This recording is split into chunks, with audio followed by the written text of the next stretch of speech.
अवाजी समातुन ताई radio voice of Sindh London. कांडिये टांडिये बाबरिये पचा मर पेई, जेरा जिगर बुकियूं सीखन में टेई, वेजूं वेई थी वहीणी सजणे। भलारे बिटदण जे भलारे बैद सां मुंहिंजी आवाज़ मुसाफ़िर radio voice of Sindh London तां थी दुनिया जी कुंड कुड़छ ताईं। जंहिंजा माग ॿुधिजे पियो उन्हनि मेरे महिरबाननि खे सिक भरियो सलाम शाल क़बूल पवे। 16 अक्टूबर 2025 ख़मीस जे ॾींहुं प्रोग्राम सोच वीचार साण करे आऊं अवां जी ख़िदमत में हाज़ुर आवां जो पंहिंजो मेज़बान हबीब लगारी। प्रोग्राम जी शुरूआत में अवां लाइ इहा ई दुआ त शाल जितो जो असुख सलामती सां हुजो, कॾहिं बि ॾुखियो ॾींहुं न ॾिसो ऐं कॾहिं बि अव्हां जूं मुर्कूं मेरियूं न थियनि। दुनिया जी कुंड कुड़छ में जिते बि रहो सिंध लाइ, सिंध वासियुनि लाइ ऐं दुनिया जे मसइलो माण्हुनि लाइ जा खोड़ींदा रहो। शाल अव्हां जा ख़्वाब तइबीरनि सां लाऊं लही सघनि। साईं मुंहिंजा सिंध धरती धारनि जो वज़न सदाईं बर्दाश्त कंदी रहंदी आहे। सिंध धरती जेके क़ुर्बानियूं ॾिनियूं आहिनि उनजो अज़ालो उनखे या त दहशतगर्दी जी सूरत में मिलियो आहे या वरी मंशा जी सूरत में। अहिड़ा पनाहगीर आणे सिंध धरती में आबाद कया विया जेके हिन धरती ते रहण जे लाइक़ ई न हुआ। हाणे त मुल्क जे असल हाकमनि इहो क़बूल करे वरितो आहे त मुल्क में दहशतगर्दी अफ़गाननि जे करे थी रही आहे ऐं उहे मुल्की मईशत तोड़े वसीलनि ते बार आहिनि त इहा हिकु सुठी ॻाल्हि आहे। मुल्क जे जंहिं बि शहर में अफ़गानी आबाद कया विया आहिनि उहे कंहिं बि सिविलियन हुकूमत जी मर्ज़ी सां आबाद कोन कया विया हुआ। सोवियत दौर में जेका वेढ़ अफ़गानिस्तान में शुरू थी उन वेढ़ में जेको हिसो पती अॻूणे आमिर ज़ियाउल हक़ विधो हो उन जो नतीजो ई गुज़िरियल 4 ॾहाकनि खां असीं भोॻे रहिया आहियूं। पाकिस्तान दहशतगर्दी ख़िलाफ़ वेढ़ लाइ केतिरा ई ऑपरेशन कंदो रहियो, पर दहशतगर्दी कंहिं न कंहिं सूरत में मौजूदु रही आहे। अॼु बि हितां जा शहरी दहशतगर्दी जो खाज थी रहिया आहिनि। तंहिं करे इहो जाचणु घुरिजे त छा वाक़ई बि मुल्क में थींदड़ दहशतगर्दी में उहे क़ुवतूं या अफ़गान शहरी मुलविस आहिनि जिन जी महिमानी सिंध तोड़े ॿिया सूबा कंदा पिया अचनि ऐं जिन वटि हाणे पाकिस्तानी शहरी हुजण नाते क़ौमी सुञाणप कार्ड पिणु मौजूदु आहिनि। हिन वक़्तु पाकिस्तान ऐं अफ़गानिस्तान विच में लाॻापा बहितर नज़र नथा अचनि। सरहद ते छिकताण लॻी पई आहे। पाकिस्तान में आबाद अफ़गाननि खे पंहिंजे मुल्क अफ़गानिस्तान मोकिलण जा बंदोबस्त थी रहिया आहिनि। माज़ी में पिणु अहिड़ा ऐलान थींदा रहिया आहिनि। उन्हनि ऐलान ते ज़रे बराबरि बि अमल न थी सघियो आहे। नतीजे में न रुॻो अफ़गान शहरी हिते मौजूदु रहिया आहिनि, पर उहे मुख़्तलिफ़ इलाइक़नि में पंहिंजा कारोबार पिणु कंदा रहिया आहिनि। उन्हनि कारोबारनि बहाने उहे कहिड़ियूं सरगर्मियूं कंदा रहिया आहिनि उनखां पुलिस ऐं कानून लागू कंदड़ इदारा पिणु वाक़ुफ़ु आहिनि। पर जॾहिं बि उन्हनि में हथु विधो वियो आहे त उहे कंहिं न कंहिं रीति पंहिंजो पाण खे कानून जी पकड़ मां आजो कराइण में कामयाबु थींदा विया आहिनि। हिन वक़्तु हालतूं कुझु ॿियूं नज़र अची रहियूं आहिनि। जेकॾहिं हुकूमत ऐं हुकुमरान वाक़ई बि पाकिस्तान खे पुरअमन मुल्क बणाइणु चाहिनि था त धारियुनि जी लोथ खे मुल्क मां तड़े कढणो पवंदो। पाकिस्तान अॻे ई घणी आबादी रखंदड़ मुल्क आहे। एतिरी आबादी जेतिरी न थियणु घुरिजे हा। 25 करोड़ आबादी वारे मुल्क जे वसीलनि ते बार इहे धारिया ई त आहिनि जेके लखें किरोड़े धारिया आहिनि, पर मुल्की सलामती लाइ बि ख़तरो थी सघनि था। हिन वक़्तु जेका पॉलिसी इख़्तियार कई वई आहे उन ते अमल करण बि लाज़मी आहे। पाकिस्तान हिकु हद ताईं धारियुनि जी मदद करे सघे थो, पर उन्हनि खे पनाह ॾेई पंहिंजे वसीलनि ते मालिक नथो करे सघे। ईअं सम्झो था त अफ़गाननि जो हिन मुल्क में ॾहाकनि खां हुजणु हिकु संजीदा मसइलो आहे जंहिंखे घणो अॻु हल थी वञणु घुरिजे हा, पर उहो हल न थी सघियो आहे। हिन वक़्तु बि जेकॾहिं उनखे आर्ज़ी बुनियादनि ते ॾिठो वियो त उन सां मसइले जी नोयत वरी ख़राब ई रहंदी। तंहिं करे अफ़गाननि जी निकाली जे हवाले सां को सियासी या मज़हबी कार्ड खेॾण जी ज़रूरत कोन्हे। उन्हनि खे जेतिरो जल्दी थी सघे पंहिंजे मुल्क मोकिलण जो बंदोबस्तु कयो वञे, छो त हाणे उते अफ़गान शहरियुनि लाइ हिकु आइडियल हुकूमत क़ाइमु थी चुकी आहे। ऐं सिंध में आबाद माण्हुनि खे बि इन मामले ते वीचारणु बि घुरिजे ऐं उन सां गॾोगॾु सिंध में जंहिं इलाइक़े में जेके बि अफ़गानी आबाद थी रहिया आहिनि या आबाद आहिनि उन जी निशानदही करणु खपे ऐं पंहिंजो क़ौमी किरदारु अदा करणु खपे त जीअं अफ़गानी सिंध मां निकिरी वञनि। ऐं असांजो इहो नारो हुजणु खपे त अफ़गानियुनि खां आजी सिंध। अफ़गानियुनि जी मुल्क मां निकाली वारे मामले ते ग़ुलाम हुसैन जूणो लिखे थो, पाकिस्तान में गैर माण्हू तमामु घणा वधीक रहिया आहिनि। बंगाली बर्मी ॿिनि केतिरनि मुल्कनि मां माण्हू हिते अची आबाद थियनि पिया। उन्हनि धारियुनि मां अफ़गानिस्तान जा माण्हू सभिनी खां वधीक ॾिठा वञनि था, जेके सॼे मुल्क जे वसीलनि ते क़ाबिज़ थी रहिया आहिनि। हर हंधि पंहिंजो देरो जमाईंदा वतन पंहिंजा कारोबार खोले रहिया आहिनि। पंहिंजे माइटनि मिटनि यारनि दोस्तनि अज़ीज़नि ऐं वास्तेदारनि खे बि हिते घुराईंदा रहिया आहिनि ऐं खेनि दंदनि सां लॻाईंदा रहिया आहिनि। उहो सिलसिलो सॼे मुल्क में जारी सारी रहियो आहे। हिते संदन आदमशुमारी आहिस्ते आहिस्ते वधी रही आहे। ॾिसंदे ॾिसंदे लखी अफ़गानी असांजे मुल्क में पहुची विया। सिंध में काफ़ी माण्हू संदन सहूलियतकार बणियल रहिया ई रहिया आहिनि। ख़ुदि सरकार सॻोरी बि सीधी तरह या अणसिधी तरह उन्हनि खे सहूलियतूं ॾेई रही आहे। खेनि सिंध जा सुञाणप कार्ड जारी करे ॾिना पिया वञनि। खेनि मुख़्तलिफ़ ज़िलनि में डोमिसाइल बि ॾिना विया ऐं सरकारी इदारनि में नौकरियूं बि ॾिनियूं पियूं वञनि।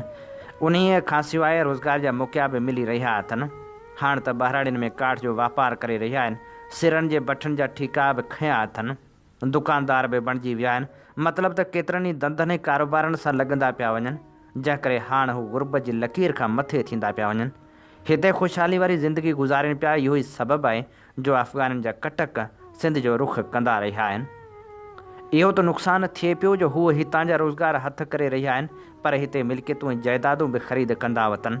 ज़मीनूं प्लाट मिल्कियतूं ऐं जॻहूं ख़रीद करे रहिया आहिनि। हिकु अंदाज़े मूजिबि सिंध में 20 लख अफ़गानी पहुची चुका आहिनि। उनखां वधीक उहो नुक़सानु थी रहियो आहे त मनशा जो कारोबार बि करे रहिया आहिनि। असांजा नौजवान उहे नशे आवर शयूं ख़रीद करे इस्तेमालु करे रहिया आहिनि, जंहिं करे असांजे काफ़ी नौजवाननि जो मुस्तक़बिल उंदाव थींदो पियो वञे। संदन ज़िंदगियूं तबाही जे तरफ़ धिकजंदियूं पियूं वञनि। उन अमल ते सञाहवंद फ़िक्रमंद आहिनि। उनखां अलावा हथियार बि उहो ई विकिरो कनि था जेके सिंध वासियुनि खे ॾेई रहिया आहिनि। उन असले जे ज़ोर ते झेड़ा कया पिया वञनि। खूनरेज़ी वधंदी रही आहे। ख़ासि करे क़बाइली झेड़नि में इज़ाफ़ो थींदो पियो वञे। फुरूं ऐं चोरियूं बि थी रहियूं आहिनि। धाड़नि ऐं अॻवान जहिड़ा ॾोह बि रोज़ जो मामूल बणिजी विया आहिनि।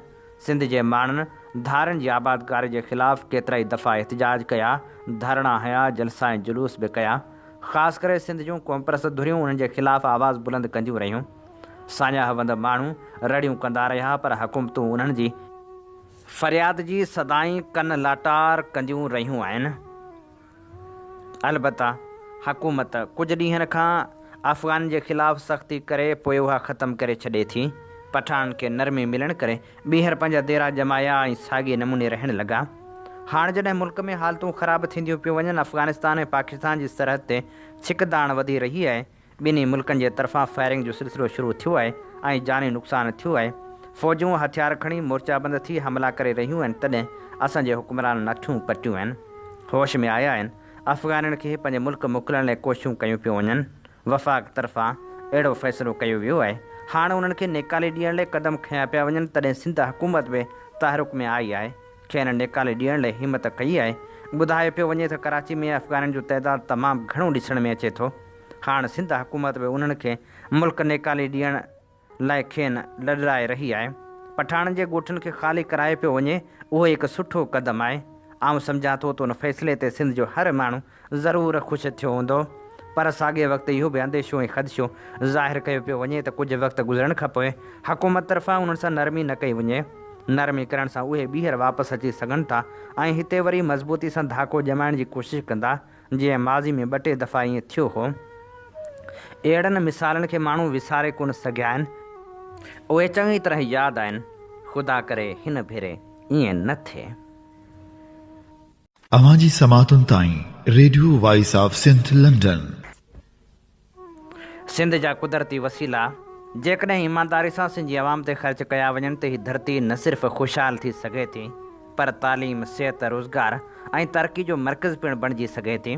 पर अफ़सोस त सिंध जे मैदनी वसीलनि मां कम आहिनि। अरबे रुपयनि मां मक़ामी माण्हुनि जी भलाई, तालीम, सिहत तोड़े रोडनि ऐं रस्तनि ते अटे में लूणु बराबरि बि रक़म ख़र्च नथी कई वञे।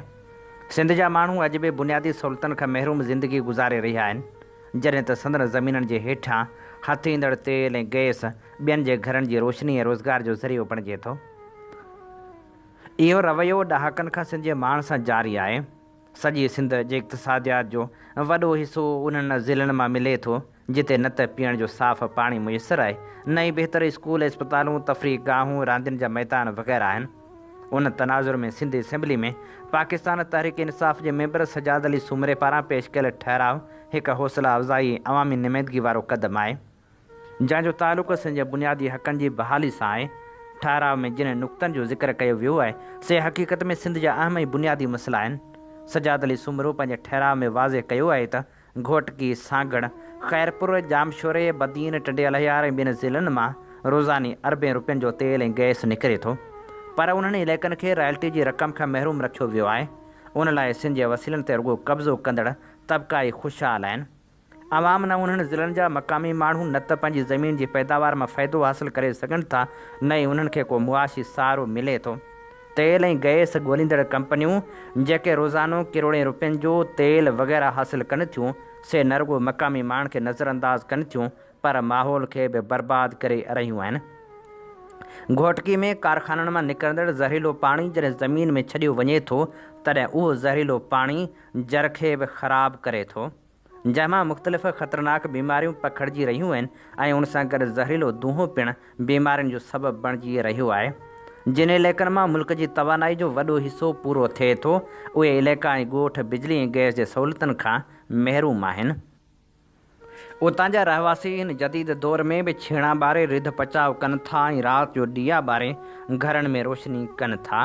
इहो इस्तेहसाल आहे जेको हाणे भयानक सूरत इख़्तियार करे चुको आहे। सजाद अली सूमरे जो इहो मुतालबो बिल्कुलु जाइज़ आहे त सिंध हुकूमत हिकु आला सतही जांच कमेटी जोड़े, जेका गुज़िरियल 17 सालनि में तेल ऐं गैस रॉयल्टी जे मद में हासिलु थींदड़ रक़म जा तफ़सील अवाम आॾो रखे, छो त अवाम खे अॼु ॾींहं ताईं इहा ॼाण बि नाहे ॾिनी वई त केतिरी रक़म मिली ऐं उहा रक़म आख़िर किथे ख़र्च थी। आवाम खां इहो सभु कुझु लिकाइण साणनि दोखो आहे। ॿी अहम ॻाल्हि जेका ठहराव में कई वई आहे सा इहा आहे त उन्हनि ज़िलनि में क़ाइमु तेल, गैस ऐं भाण ठाहींदड़ कारखाननि में मक़ामी नौजवाननि खे रोज़गार नथो ॾिनो वञे। हर ॻोठ, हर शहर जो नौजवान रोज़गार जी ॻोल्हा में दर बदर आहे, जॾहिं त संदसि ज़मीन मां निकिरंदड़ दौलत सां ॿिया माण्हू अमीर बणिजी रहिया आहिनि। मक़ामी नौजवाननि खे नज़रअंदाज़ करण सां मुंहिंजो अहसास महरूमी पैदा थी रही आहे, जेका खेनि मुख़्तलिफ़ सोचण ऐं करण ते उकसाईंदी नज़र अची रही आहे। इन सूरत हाल में जॾहिं मक़ामी नौजवान पंहिंजे हक़नि लाइ एहतिजाज कनि था त मथनि कूड़ा केस दाख़िल कया वञनि था। ॾहर की वेझो माड़ी गैस कंपनी जे ॾाढ ख़िलाफ़ थियल एहतिजाज दौरान नौजवाननि ते दाख़िल कयल कूड़ा केस रुॻो उन्हनि मसलूम माण्हुनि जी ज़ुबान बंदि कराइण जी कोशिशि आहे, जेके रोज़गार ऐं पंहिंजे वसीलनि ते मालिकी जो हक़ घुरी रहिया आहिनि। सिंध जी ज़मीन एतिरी ज़रख़ेज़ आहे जो जेकॾहिं इंसाफ़ सां उन्हनि जे वसीलनि खे इस्तेमालु कयो वञे त हीअ धरती मुल्क जे हर शहरी लाइ ख़ुशहाली जो मर्कज़ बणिजी सघे थी।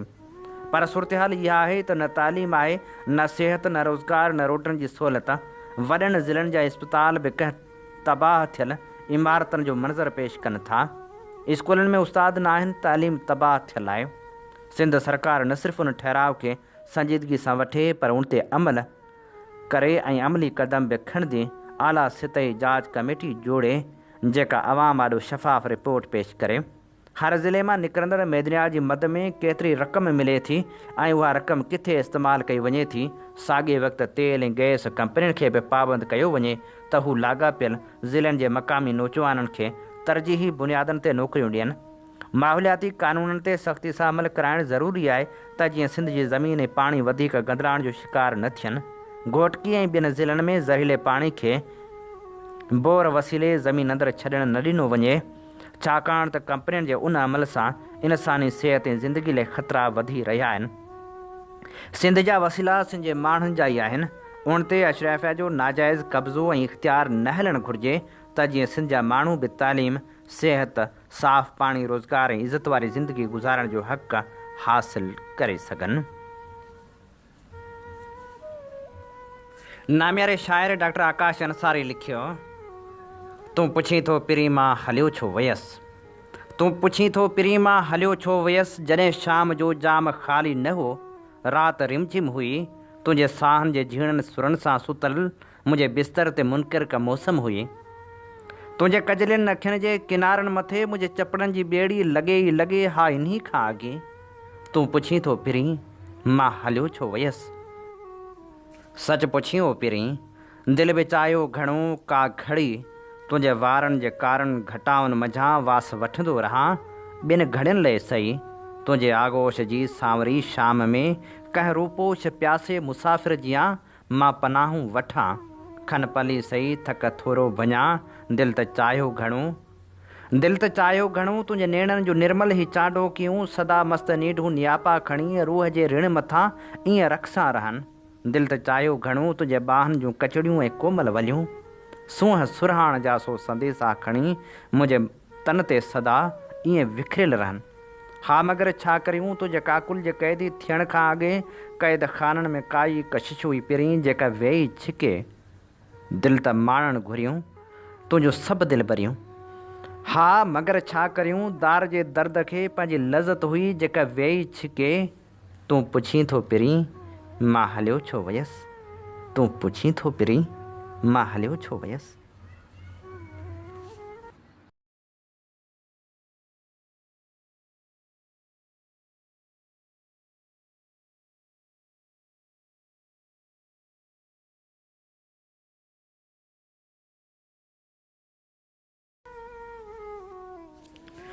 हीअं ॿुधी रहिया आहियो radio voice of Sindh London.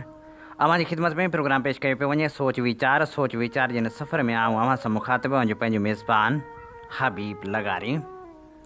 उस्ताद जावेद हकड़ो लिखे थो था सिंध सरकार खे ख़ैराती इदारनि तोड़े एनजीओ जी इमदाद खां फुर्सत मिले त सिधो सऊं क़ौम जी मदद करे तमामु सिंध वासियुनि जे ख़ानदान जे सरबराहनि खे रुगो महीनो 10,000 रुपया ॾे त इलाज गमी सर्दी लाइ पोइ अरबे रुपयनि जी बजट सां जुड़ियल अस्पतालूं स्कूलनि कॉलेजनि ऐं नियाणियुनि जी सिख्या घरनि लाइ वक़्फ़ कनि ऐं रुगो साफ़ पाणी ख़ालिस खुराक रोज़गार जा वसीला पैदा करण लाइ निढड़ा कारखाना हाणे हर ज़िले में त क़ौम खे बेनज़ीर इनकम सपोर्ट प्रोग्राम खां इमदाद वठणी न पवे ऐं बैनल सूबाई फ़क़ीरनि वांगुरु अवाम खे पिनणो ई न पवे।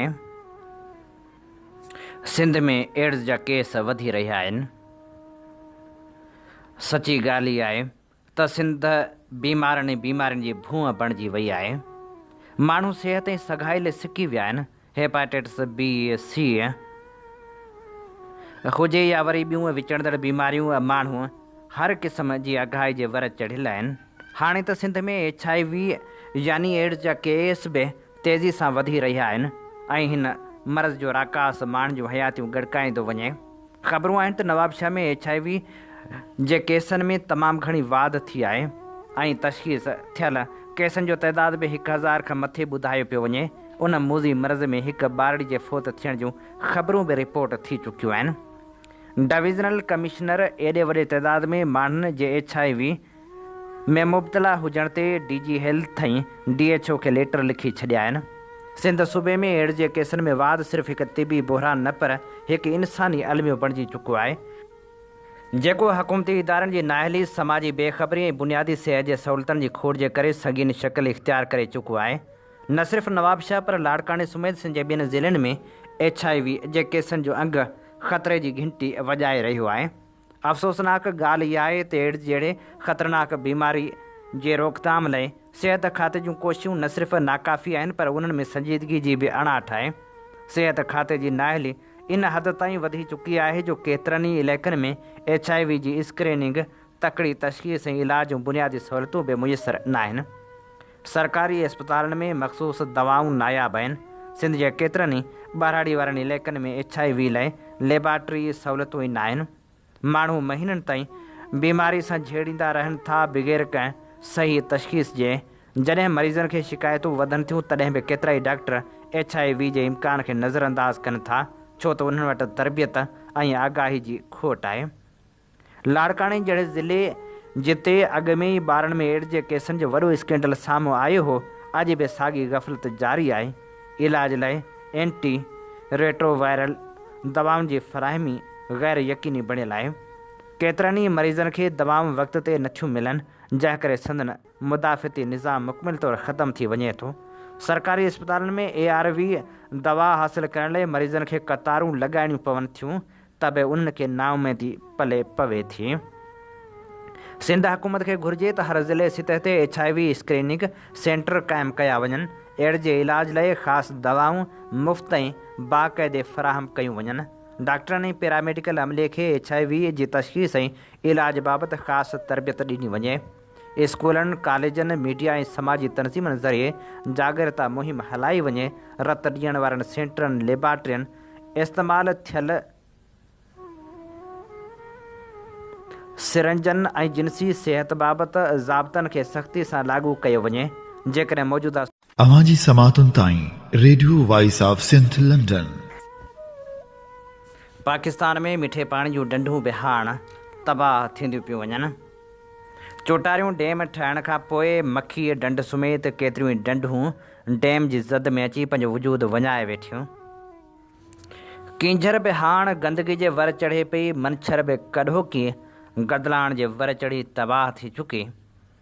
मुख़्तलिफ़ मरहलनि ते मिठे पाणी जे डंडनि जी तबाही ख़िलाफ़ आवाज़ पिणु उथंदो रहियो आहे। पाकिस्तान ऐं ॾखण एशिया जे मिठे पाणीअ वारी सभ खां वॾी डंड मंछर डंड ऐं उते रहंदड़ माहिगीरनि जी ज़िंदगी ते तयारु थियल दस्तावेज़ फिल्म मोकलाणी दी लास्ट मुहानस आलमी सतह ते एवार्ड पिणु माणियो आहे। फिल्म साज़ जवाद शरीफ़ जी हिन दस्तावेज़ी फिल्म खे अमरीकी शहर जैक्सन में थींदड़ जैक्सन वाइल्ड मीडिया फेस्टिवल में ॾेखारियो बि वियो। फिल्म खे ग्लोबल वॉइसिस वारी कैटेगरी में आला तरीन एवार्ड सां पिणु नवाज़ियो वियो। सिंधी ॿोली में तयारु थियल ही फिल्म जंहिंमें मंछर डंड, हुतां जे हालतनि ऐं मुहाण जी ज़िंदगी खे ॾेखारियो वियो आहे। हिन फिल्म में मंछर डंड जी ख़तमु थींदड़ सकाफ़त सुमेत केतिरा ई अहिड़ा मंज़र ॾेखारियल आहिनि जेके अॼु बि हाव में हथ विझनि था। मौसीक़ी जे उस्तादनि सां थियल ज़्यादती वारे मामले ते ख़ूबसूरत लेखिका सीमा अब्बासी लिखे थी, तालीम जो मक़सदु रुॻो निसाबी सरगर्मियुनि ताईं महदूद न हूंदो आहे, पर उनजो असल मक़सदु ॿारनि जी शख़्सियत, तख़लीक़ी सलाहियतनि ऐं इंसानी अहसासनि खे जाॻाइणु पिणु आहे। दुनिया जे जदीद तालीमी निज़ाम मौसीक़ी ऐं फ़नून लतीफ़ा खे निसाब जो लाज़मी हिसो बणाईंदा आहिनि, छो त मौसीक़ी ॿारनि जी सोच खे निखारींदी आहे, संदन ज़हनी तवाज़न खे बहितर बणाईंदी आहे ऐं समाजी हम आहंगी खे हथी ॾींदी आहे। पोइ बि इहो चयो वेंदो आहे त मौसीक़ी रूह जी ग़िज़ा थींदी आहे। असांजे स्कूलनि में बि मौसीक़ी जा उस्ताद मुक़ररु करण जो हुकूमती फ़ैसिलो हिकु ख़ुशि आईंदा क़दम हो, पर अफ़सोस उहो अमल मुकमिल थियण खां अॻु क़ानूनी पेचीदगियुनि ऐं इंतिज़ामी सुस्ती जो शिकार थी वियो आहे।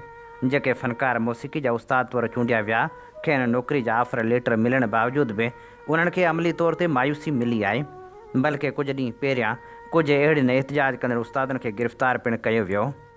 अहिड़ी महरूमी रुॻो फ़र्द जी न पर सॼे समाज जे तख़लीक़ी मुस्तक़बिल जी महरूमी आहे। जेकॾहिं हुकूमत मौसीक़ी जी अहमियत खे सम्झे हा त अपॉइंटमेंट खां अॻु सभु क़ानूनी घुरिजूं वक़्तु सिर मुकमिल करे हा, पर हाणे जॾहिं कोर्ट हुकूमती अमल खे क़ानूनी बुनियादनि ते रद्द कयो आहे, तॾहिं हुकूमत ते ज़िमेदारी वधीक वधी वई आहे। हाणे सरदार शाह तालीम वारे वज़ीर ते लाज़िम आहे त हूअ हुकूमती सतह ते आला अदालतनि ॾांहुं रुजू करे पंहिंजो मौक़िफ़ मज़बूती सां पेश करे ऐं स्टे ऑर्डर वठी अपॉइंटमेंट ऑर्डर इशू कराए, या वरी नए सिर समूरा मरहला मुकमिल करे म्यूज़िक उस्तादनि खे ॿीहर मुक़ररु कराइण जी राह हमवार करे, उन्हनि जो मुस्तक़बिल महफ़ूज़ करे, छो त फ़नकारनि सां अहिड़ी तज़लील जोगी रवश न सिर्फ़ु इंतिहाई नामुनासिब आहे, पर संदन हैसियत जी बि तज़लील आहे। फ़नकारनि जो कबि मौसीक़ी खे अॻिते वधाइणु हूंदो आहे। अदालतनि जा दर खड़काइनि संदन ज़िम्मेवारी न हुजणु घुरिजे। हुकूमत खे घुरिजे त पाण सुप्रीम कोर्ट में वञी पंहिंजे माज़ी वारे कयल फ़ैसिले जो दिफ़ा करे ऐं मौसीक़ी जे उस्तादनि जे मुस्तक़बिल खे यकीनी बणाए। ॿी सूरत में इहो ख़दशो यकीन में बदिलजी वेंदो त हुकूमत फ़नकारनि सां कयल वाइदा पूरा करण में संजीदा नाहे। इंसानी सरमायो मुआशी तरक़ी जी ज़मानत हूंदो आहे। इक़्तिसादी माहिरनि जो ख़्यालु आहे त जिन मुल्कनि में वापारु अॻिते न वधी रहियो हुजे ऐं ॿाहिरीं सीड़पकारी बि न थी रही हुजे, तिन मुल्कनि जो कर्ज़ो वधंदो ई वञे थो। पर पाकिस्तान जी हालति वधीक अफ़सोसनाक आहे, छाकाणि त 2000 ईस्वी खां 2022 ताईं मुल्क खे $50 अरब जी सरकारी तरक़ियाती इमदाद मिली। उन बावजूदि मुआशी तरक़ी रुकियल आहे। इन समूरी सूरत हाल ते अयूब मलिक पंहिंजे तजिए में लिखे थो त पाकिस्तान में मुआशी तरक़ी रुकिजी वई आहे, बेरोज़गारी वधंदी वई ऐं गुरबत बि वधी रही आहे। आवाम जे बदतरीन हालतुनि सां गॾु अॼु हर पाकिस्तानी ते 3,18,252 रुपयनि जो औसत कर्ज़ आहे, जॾहिं त 2014 में उहो कर्ज़ फ़ी फ़र्द 90,045 रुपया हो। यानी हर पाकिस्तानी हर साल लॻभॻि 13% वधीक मक़रूज़ थींदो पियो वञे। इक़्तिसादी माहिर ॿुधाइनि था त परॾेही सीड़पकारी बाबति बि का ख़ुशगवार तस्वीर न आहे, छो त गुज़िरियल 10 सालनि दौरान परॾेही सिधी सीड़पकारी यानी FDI सिर्फ़ु 2 खां 3 अरब डॉलर जे विच में रही आहे, जंहिंमां 35% सीड़पकारी बिजली जे शोबे में कई वई। उन मां IPPs न रुॻो हैरत अंगेज़ मुनाफ़ो हासिलु कयो, पर हुकूमत खां पंहिंजी सीड़पकारी जी वापसी डॉलर सां ॻंढिराए छॾी। नतीजे में मुल्क खे मक़ामी बैंकनि खां 1225 अरब रुपया 9% व्याज ते कर्ज़ वठणो पियो, जंहिंजो ॿार ग़रीब आवाम ते विधो वियो ऐं खेनि 6 सालनि ताईं फ़ी यूनिट 3.23 रुपया वधीक अदा करणा पवंदा। उहो कर्ज़ दरअसल हुक्मराननि ऐं सीड़पकारनि जी गरियल करप्शन ऐं नाइंसाफ़ी जो नतीजो आहे, पर उनजो सॼो ॿार अॻे पेड़जंदड़ आवाम ते विधो वियो आहे। गुज़िरियल साल बि हुकूमत आम मुलाज़िमनि जे पघारनि मां 500 अरब रुपयनि जा इज़ाफ़ी टैक्स वसूल कया। यादि रहे त IPPs सां मुआहिदे खां अॻु मुल्क जो गर्दिशी कर्ज़ कंट्रोल में हो, पर उनखां पोइ बिजली जा अघ एतिरा वधिया जो अॼु पाकिस्तान ॾखण एशिया में सभ खां महांगी बिजली फ़राहम कंदड़ मुल्क बणिजी वियो आहे। उन सबबि हिकु पासे मुल्क जो सनतूं मुक़ाबले जी सघ वञाए वेठियूं आहिनि ऐं ॿिए पासे बैन अल-अक़वामी कंपनियूं वॾे अंग में मुल्क छॾींदियूं पियूं वञनि। हीअ सूरत हाल उन वक़्तु पैदा थी आहे जॾहिं पाकिस्तान खे हर साल 35 खां 40 लख नवनि नौजवाननि खे रोज़गार मुहैया करणो आहे। कर्ज़नि जे ढेर, सीड़पकारी जी खोट ऐं बेरोज़गारी जी वाध सबबि हाणे ज़रूरी थी चुको आहे त मुल्क पंहिंजे मुआशी पॉलिसियुनि खे नए सिर तरतीब ॾिए। हुक्मरान हर फोरम ते पंहिंजनि कुदरती वसीलनि जी वाखाण कनि था, पर हक़ीक़त इहा आहे त असांजो सभ खां वॾो कुदरती वसीलो ज़मीन जे हेठां दफ़न मैदनियात न, पर ज़मीन मथां हलंदड़ उहे 24 करोड़ माण्हू आहिनि जेके इंसानी सरमायो बणिजी सघनि था। गुज़िरियल साल परॾेही पाकिस्तानियुनि 37 अरब डॉलर मोकिलिया, जिन मां अक्सर रक़म सऊदी अरब ऐं नार मुल्कनि में कमु कंदड़ मज़दूरनि तरफ़ां मोकिलियल हुई। भारत ऐं चीन जी आबादी पाकिस्तान खां 5 भेरा वधीक आहे, पर उन्हनि जे तरसीलून बि तरतीबवार 87 अरब ऐं 53 अरब डॉलर आहे। इहो फ़र्क़ु ॿुधाए थो त असां वटि इंसानी वसीलनि जी सलाहियत मौजूदु आहे, पर उन्हनि खे मुनज़म नमूने सां कम में आणण जी सख़्तु ज़रूरत आहे।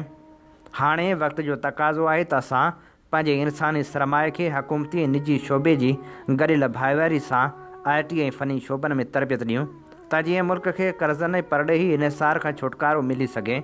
असांखे पंहिंजे जहिड़ियुनि मईशतनि खां सबक़ु वठणु घुरिजे। मिसाल तौरु वियतनाम पंहिंजे सनती पार्कनि में तरबियत जा मर्कज़ क़ाइमु कया, जिते माण्हुनि खे सनत जी ज़रूरत मुताबिक़ महारतूं सेखारियूं वियूं ऐं सिर्फ़ु 2 ॾहाकनि में उहो मुल्क कपिड़ा ऐं इलेक्ट्रॉनिक शयूं अमेरिका ऐं यूरोप ॾांहुं बरामद करणु लॻो। साॻे रीति बांग्लादेश औरतुनि खे कपिड़ा ठाहिण ऐं IT सर्विसिस में तरबियत ॾेई पंहिंजी बरामदात खे 40 अरब डॉलर ताईं पहुचाए छॾियो।